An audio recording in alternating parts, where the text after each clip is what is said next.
live! But we are also on tape. We are deep down in the bowels of Lease Music, Chris Foulds, Magic Mike Miltimore, Bonnie at the controls, episode 35 of Kamloops last week. You look good today, I have to say. Thank you. Thank you very much. When you get married, at least your wardrobe improves. You also look fresh today. Last week, not so much. Last night I was at the Fox and Hounds. And no pink shirt last week. Pro-bullying guy, I think. All right, we got a great show today. We have Arlene Ball. She's the first ever female Kamloops Fire Rescue firefighter. Ana Muzyka from Poltava, Ukraine. Harrowing what's going on. Just harrowing. I mean, you can't stop watching the news and reading the papers and the online the news sites. It's scary because of of what Putin is threatening, right? And I see the West is in a bind. Like, what do you do? What can you do? If you've been too aggressive, he might call your bluff in nuclear war. And if you don't do anything, millions of people might die. So it's I don't know what to do. Mike. You know what? My heart goes out to Ukraine. I don't know what it's like to be in a war situation. I've lived my entire life here in Kamloops, but it's hard to watch. It's really hard to watch. It is. We're going to get to a lot more on Ukraine later in the show, but it's International Women's Week. Chris, any important women in your life you'd like to highlight? Well, we were talking earlier. I mean, when you ever ask a question about, someone in your life who's a woman, you always defer to your special lady friend, the wife. But in this day, and considering what's happening in Ukraine, I'll talk about my maternal grandmother, Anna Kamelik. She was born in Bila, Ukraine, which is 80 kilometers south of Kiev. We used to call it Kiev in the back in the day. Now they say Kyiv, I understand. In fact, K-I-E-V, how we spelt it, is apparently the Russian way, so they would prefer you spell it K-Y-I-V. Anyway, she was born in the Kiev Oblast, which is the area of Kiev, October 30th, 1905, and she came to Canada just before the First World War, met her husband, my grandfather, who I never met because he died before I was born. They moved to Mundare, Alberta, and they started homesteading and had 6 kids, one of whom was my mom, and then she had 6 kids, one of whom is me. And I just remember she was a 4.5-foot lady with, knitted slippers, and she was quite stern. But I remember, not a lot of memories because, she died of senility when I was like in my teenager years. But she used to come over and watch us sometimes, and she would put dough all over the table and make paraha, which is what we pierogies, and she'd make halapchi, which is cabbage rolls, and kibasa, and nice borscht with sour cream in it. And she used to call my mom all the time, Panya Puka, which is Ukrainian for, you think you're such a queen. She was very, my mom was very spoiled. But yeah, so she died on November 25th, 1985, which is interesting because the day before, so I was quite sad she died, but she had dementia and she was been sick for a long time. So November 25, 1985, she died, and it was bittersweet because the day before, the Lions won the Grey Cup. So I was in this kind of like, I don't know, right? So there you go, yeah. You met my sister before. I did. I met her at the Jack Webster Foundation when you were up for an award that you lost to Ty Olson, but you won 2 years ago. I met your sister and your father were at the table. A very lovely lady. Yes. So my dad, what was his line again about the bankrupt? He didn't like the swearing on there, so we had a beer the next day, and I told him, I quoted the very great Ann Landers, profanity is the counterfeit currency of a bankrupt vocabulary, and he liked that. Well, my sister does not swear very often. That's my little niece, Ada. I have a nephew named Hayes. That's my brother-in-law, John. And I just wanted to take a second to talk about my sister, who is the golden child of the family, if I'm the black sheep, the caring, loving, empathetic one. And I'm proud of the way that she's mothering Ada. And I know my mom, if she's still around, would be proud of the way Heather has raised Ada. Yes. And I'll see them this weekend at the Whitecaps game. Heather has a very Laura Linney look to her in this photo. Very cool. Laura Linney, eh? Yeah. Check it out later, yeah. And my brother-in-law, known for wearing his crocodile skin boots. You probably would wear those. He's a kind of a country guy. You probably like John. Yeah, he's got the whole hipster thing going on there. I like that. Yeah. Mike, how about you? To keep this going, it takes many women. My wife being number one, for sure. I don't know why she's still with me, to be truthful. Mm-hmm. But I've got a work wife, Dawn. I got my mother, Bonnie, right beside me. Bonnie, yep. There's so many women in my life that I'm thankful for, and I would be nowhere without. So, us too. Maybe I got to buy lunch today. I don't know. Yeah, good idea. I did forget, actually, one woman who stands on a perch alone.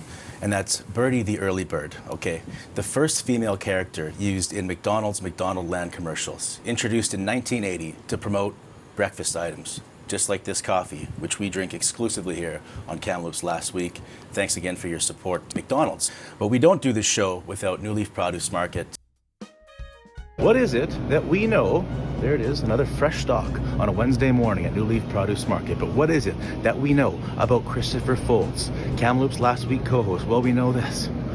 Abbotsford palate, which means his idea of a big night out, well, you're going to the Highwayman or maybe down the road to Aldergrove to the Alder Inn. But what he does know and always has and always will is berries, because right there in his own backyard, it's Newfeld Farms. And Newfeld Farms is in cahoots with New Leaf Produce Market. Help my goodness, Steve. Are these strawberries ever good? You're quiet today, Herman. Want some corn? Have a bite, Herm. This month, March at New Leaf Produce Market, get those frozen berries on special. Come on down. Get them while you can. These are going fast. Michael Potestio. Yes.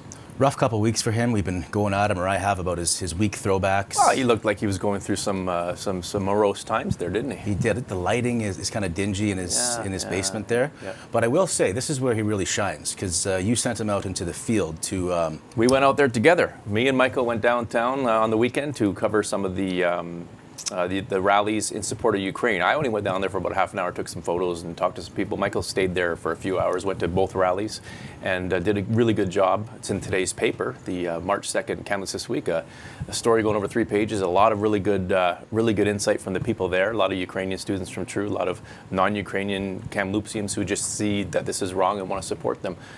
He did a really good job, you're right. Right, and let's check that out right now in the Last Week Clique.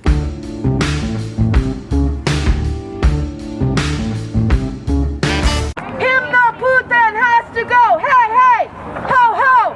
Vladimir Putin has to go! Hey guys, so Saturday we had a couple of rallies in support of Ukraine, which is under siege right now from a Russian invasion. There was 2 protests held, or 2 rallies really, demonstrations trying to raise awareness and support for the plight of the Ukrainian people in Ukraine amongst Kamloopsians and a lot of the Ukrainian community here in town. A lot of people who participated were international students from Ukraine, people who I spoke with.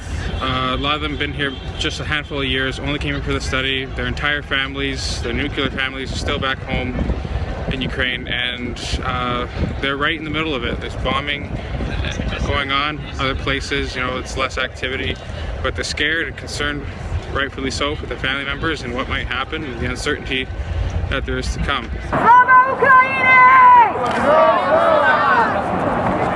Outside of the Kamloops Law Courts today, about 70 people came out with signs and flags, you can see behind me here. And on Saturday afternoon there was a second one here at Riverside Park in downtown. So people spreading the word, and hopefully there'll be peace soon. Back to you guys in the studio.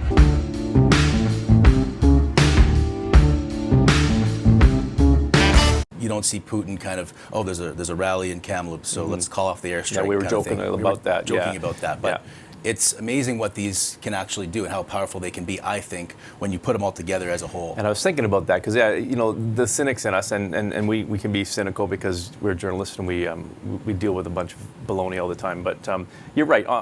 Isolated on their own, they're not going to do anything. Collectively, they might not do anything for a guy like Putin, who's a psychopath. He's a dictator, and he's a bad guy, and he doesn't care what we think. However, I think this also does something for people who feel helpless. Mike was just saying it's hard to watch that. We've never lived we've been blessed enough to live and never lived in a war-torn situation.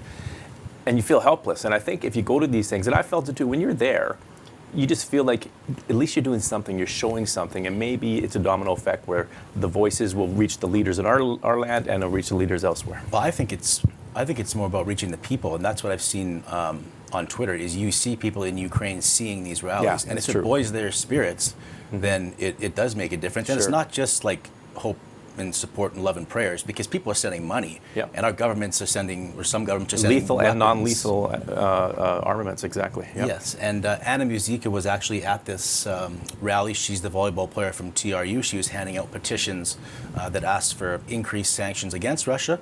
Let's meet her in the next segment, which is the Tattle of Hastings.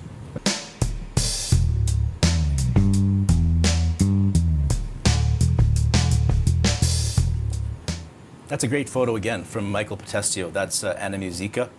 I went to WolfPack practice last week, and it was the morning after the invasion. And I had actually gone there to focus on Katie Ludvig. She's from Kamloops. It's the Kamloops angle. There's 2 graduating players, Katie and Anna. I feel like it'll be bittersweet. I mean, I'm obviously really excited to kind of move on to the next chapter of my life, whatever that looks like. But I'm obviously really sad because this was the biggest part of my life for the last 5 years. And I can't picture what my life's going to be like without TRU volleyball, and especially leaving the girls and the coaching staff, so bittersweet. Anna was just going to be kind of a sidebar. Great player. She's a national team caliber player, but I was going to focus on Katie. As soon as I saw her, it clicked that she's from Ukraine. Right.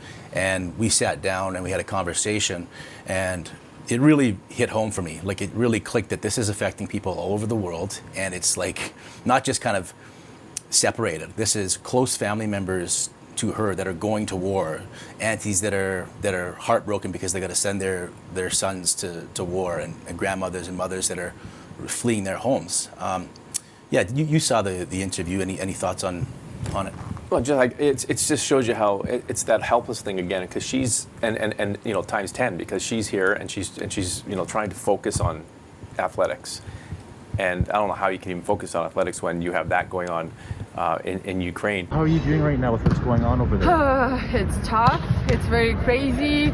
My mom and dad here in Canada, but all the relatives are there, and it's been tough a couple of days, and it's very stressful, and I feel very hard, heavy, because you can't help with anything. So they're bombing everywhere. Yeah. So my relatives are in Kiev and Odessa, and it's horrible. Right. Yeah. Is this like cousins and aunts and uncles? Yeah, my grandparents from both sides, and then my cousins, uncles, aunties, everybody. Are you able to contact them?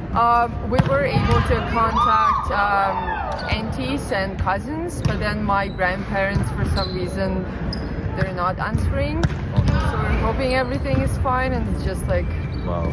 some difficulties, but yeah. As somebody who grew up there, is this a total surprise to you? Are you totally shocked that this could even happen? Completely. I'm in shock, and I still feel like it's a movie, or like you can't believe that actually happened.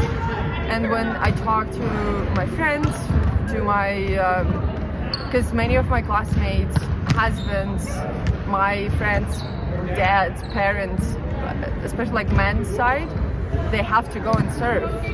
So all the women, children are staying there, and it's obviously very shocking that, and you would never even think that your brotherhood nation could do. I know that this is not like people, it's more like the government and everything, but it's very hard to realize this. So you have actual male family members that are going to fight? Yeah, I have actually my cousin who went, and he's serving for the police, and now he must go.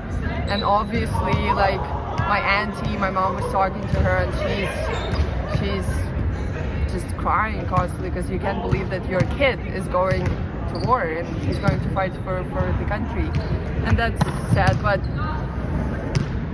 yeah. Okay.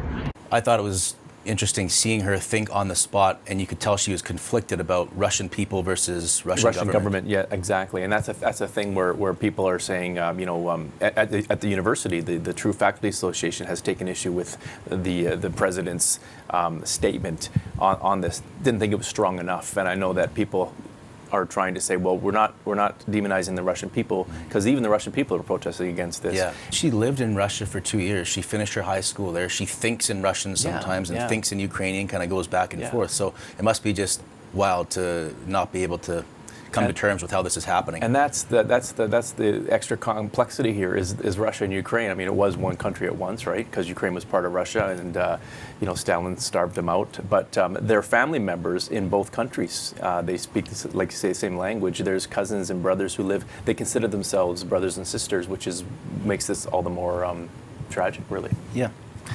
Above the folds today, you want to talk about news sources and how it's important. I think that's what you want to talk about to have reliable ones. So let's get to that now in Above the Folds. 1, 2, 3, 4.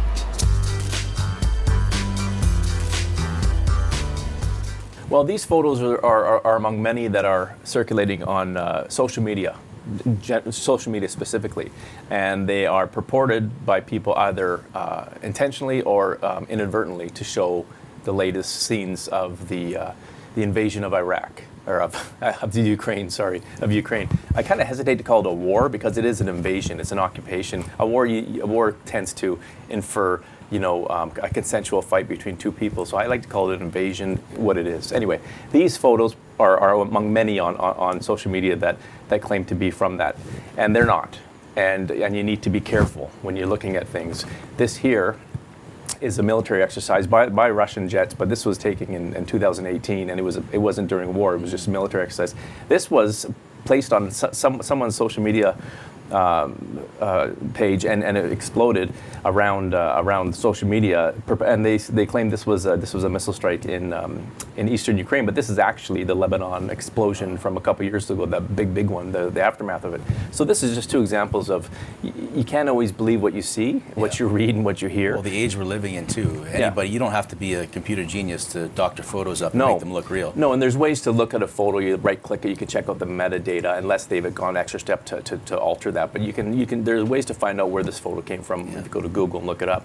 But they say the first in war, the first casualty is truth, right? All the way back from probably Marathon to Vietnam to now. So it's really hard to gauge what's real. So you have to be careful. Yesterday, for example, on March 1st, the Russian embassy in Ottawa released a statement which was just absolute baloney. And it was just crazy. And the only people who would ever believe that stuff would be followers of QAnon or Theo Fleury's Twitter feed. It was unbelievably ridiculous. He was saying, we're not at war with Ukraine people, we're at war with the Nazis running it. Yeah. Zelensky's the first Jewish president of Ukraine. Yeah. He's a Nazi. We're not in the country, we're just sending precision missiles. We're not, it's just absolutely ridiculous. I don't know who their audience is, because no one's going to believe this stuff. Yeah, it's astonishing too that we are seeing real-time wartime propaganda on social media too. Yeah. I mean, even on the Ukrainian side, I'm not saying this didn't happen, but there's these accounts that are popping up that are just saying like, oh, hey, look, the pictures of blown up Russian tanks, saying this is what happens, this is how we welcomed you in. And it's just like, it's a way of, pumping up the nationalism and showing. And that happened in the Second World War in Canada, where the media, and in America, where the media did help the government with doctors' stories, because they're helping the cause. Yeah. I mean, William Randolph Hearst, yellow journalism came from him, because he invented a war in Cuba because to promote his interests. So it does happen, but generally speaking, you stick these days to legitimate news sources. Yeah. And which are, like, who would you? By that I mean the CBC, CNN, Reuters. News. Fox News is legitimate. Now I'm not talking about the talking heads, the Don Lemon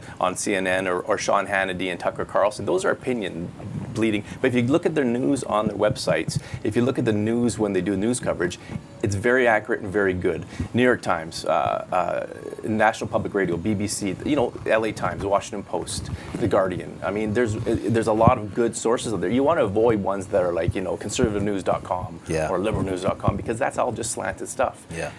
Now, to check stuff, though, if you're out there and you say, I wonder if this is true, there's 3 really good places to go. And one is Snopes.com. Snopes is the place to go for any kind of debunking myths, whether it's about the war or anything else. Another one is on Twitter and online, and it's about news. It's Reuters Fact Checked, Reuters. Reuters Fact Check. It is unbelievable. They'll tell you exactly, and they'll post it. This, you've seen, it's false. Here's where it comes from. This is true. This is false. This is true. This is false. Sounds like somebody from Lee's Music is cutting straight to the truth right now with a saw. I think they are. And one last site you want to go to. It's pointer.org. It's a journalism sort of lab, journalism lab in Tampa, Florida, and they have phenomenal resources there for you to cut through all the crap. One thing I want to bring up, I knew you were going to talk about this today, and you talked about the Kremlin kind of sending out that bogus, bogus stuff. The Russian in embassy in releases, Ottawa right? did that. It should be grounds we should kick them out of here for like fake news. That's real fake news, folks. So I started thinking back to those ridiculous videos of Putin playing hockey in those All-Star games and scoring like 8 goals. He can barely skate. But that's the thing, though. It's like, it's a big joke and you laugh at it. But it's kind of like lulling the West into complacency about this guy. Like, it's a big joke, he scores 8 goals, and the Kremlin says he scores 11 goals in that fresh release or whatever. Yeah. But think about how up that is. Like, you've got all these oligarchs and billionaires and hockey players that are basically scared to touch this guy on the ice. Because he'll kill him. And he's deranged enough to go along with this and skate around them and score these whack goals. And he must know that we know that he can barely skate. I could probably skate better than him, and I can't skate. Yeah. He's such a narcissist, and he's so insecure that he needs that fed all the time. He took Robert Kraft's Super Bowl ring, the New England Patriots owner, and didn't give it back to him. And he probably is walking around Russia right now saying, me and Tom Brady won the Super Bowl. Did you see? Remember when Mark Donnelly, the Canucks anthem singer, tripped over?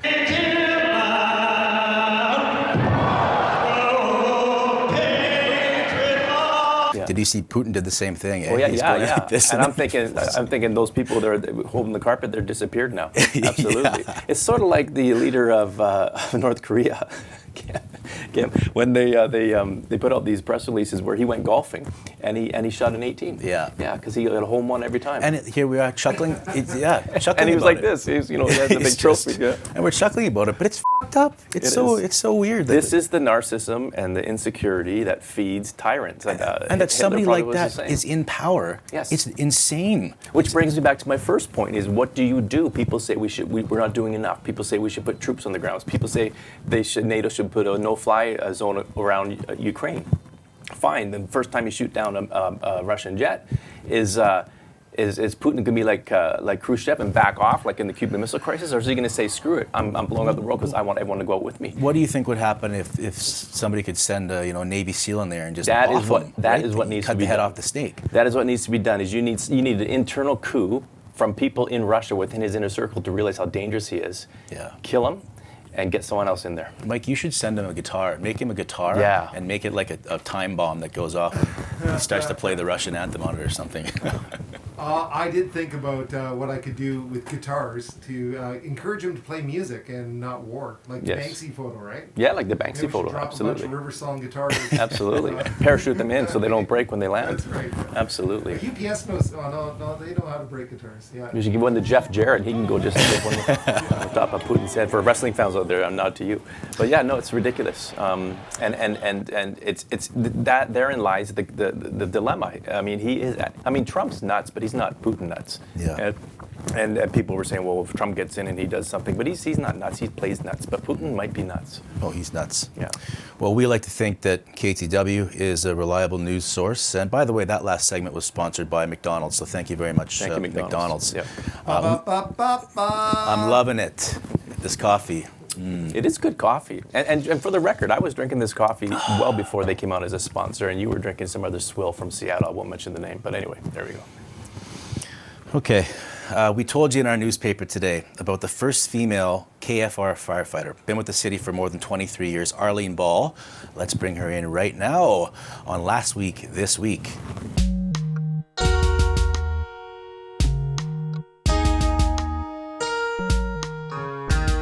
What was the training like, and how did you manage it? Well, our physical wasn't changed at all for any female to be hired. Mm-hmm. We did the same female and male test. It was the combat challenge. And so there was really no differences. If you could do the physical, you'd pass that goal, and then you'd have to do an academic test. And so it really was just the same for everybody. Okay. When you first started, did you have to work harder to earn your stripes to prove yourself, being that you're a woman? I wouldn't necessarily say harder. Like being a woman on the job, you're going to get more focus on yourself, but everybody has to run through all the ropes and be good at what they do, or you're going to be judged regardless, right? And we all work as a team, and once they get to know you and your strengths, then we're all treated equal. I mean, in the past, maybe there was some gentleman that didn't want females hired on the job, but the thing is after some years, they ended up being your best friend. So it's just like gaining respect. Anybody that gets into this career has to gain respect because we all rely on each other for the job that we do. What was it like dealing with those gentlemen early on who maybe didn't feel like you belonged there? Well, you know, I just persevered and I just never gave up, and I just wanted to make it possible for other girls to know that this was a career that they could do, and it's a very satisfying career. And so I just kept my head up and blazed on. And you know, it really takes, like, people may say I was a trailblazer, but it takes everybody to make change, everybody in the fire hall. So the difference is now when you're hired on, nobody cares if you're female, black, white, your race. Nobody cares. As long as you can do the job, they accept you. Okay, speaking of the job, what kind of advice would you have for women, younger or otherwise, who might want to consider a career in a more male-dominated field and might be feeling a little trepidatious about it? What have you learned that you could pass on to them? Well, like anything, you got to really want it. You got to put all your energy and efforts into it. And you just got to think that you can do it. Like, there's nothing that you can't conquer if you put your mind to it. So if you think that it's going to be a fulfilling career for you, go ahead and do the courses, do the work, and get the dream job that you've always wanted. Right. Is there a moment in your career, I think 23 years, that stands out as a moment that you're most proud of?